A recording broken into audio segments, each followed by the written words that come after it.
আসসালামু আলাইকুম এভরিওয়ান, সবাই কেমন আছেন? আশা করি ভালো আছেন। তো এই জায়গায় আসছি ভিডিও করতে। তো এখানে ভিডিও করা আসার সময় একজন ভাইকে দেখতে পারলাম, ওখানে বসে রয়েছে। আমি কিসের জন্য আজকে এই ভিডিওতে আপনাদেরকে দেখাবো। তো ভিডিওটা কেউ টানবেন না, আশা করি শুরু থেকে শেষ পর্যন্ত ভিডিওটা দেখে যাবেন। এই মানুষটার সাথে কি হয়েছে এই বিষয়টা আজকে আমি তুলে ধরবো। তো চলেন দেখা যাক। আচ্ছা রুজুল ভাই আনতে দিই। এই মানুষটা ওই জায়গায় বসে রয়েছে কিসের জন্য, এটি আপনাদেরকে এখন দেখাবো এবং তার মুখ থেকে কথা শোনাবো। অনেকে বলেন যে ভাই প্রবাস জীবনটা অনেক শান্তির। শান্তি নেওয়া শান্তি আজকে এই ভিডিওর মাধ্যমে আপনাদের মাঝে আমি তুলে ধরবো। তো আচ্ছা জুয়েল ভাই, এই মানুষটা যে এখানে বসে রয়েছে এই কারণটা কি আমি বুঝতেছি না। তো ভাই আমি অনেকক্ষণ থেকে ফলো করলাম যে এই জায়গায় আপনি বসে রয়েছেন। তে একটু আমার দিকে একটু কথা বলা যাবে? হ্যাঁ, বলা যাবে। কি সমস্যা ভাই, আপনি এখানে কেন বসে রয়েছেন? আসলে ভালো লাগে না ভাই, সারাদিন রুমে বসে থাকতে কি আর ভালো লাগে?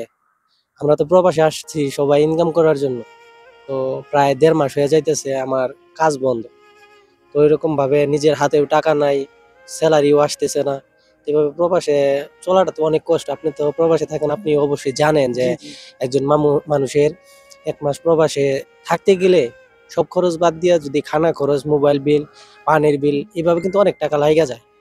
তো এখন না যাইতে পারতেছি দেশে, না থাকতে পারতেছি এইখানে, এমন একটা পর্যায়ে পড়ে গেছি। ওই যে কথায় আছে না যে অভাগা যেদিকে যায় নদী সাগরের পানিও শুকিয়ে যায়, তো এখন আমার অবস্থাটা হয়েছে ওইরকম। তো যাই হোক, আপনি কতদিন ধরে বসে আছেন ভাই? এই তো গত মাসের 23 তারিখে ডিউটি অফ হয়েছে। আজকে কয় তারিখ? আজকে 4 তারিখ।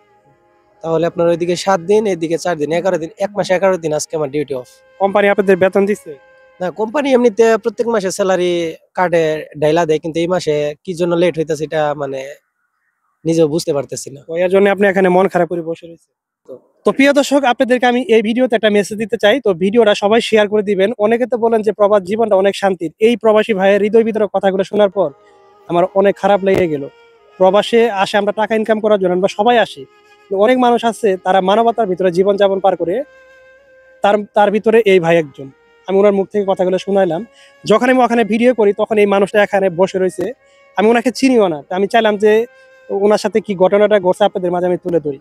তো সত্য ঘটনাটা তুলে ধরলাম। অবশ্যই ভাইটির জন্য দোয়া করবেন। ওনাকে সান্ত্বনা দেওয়া ছাড়া আমার কোনো ভাষা নাই।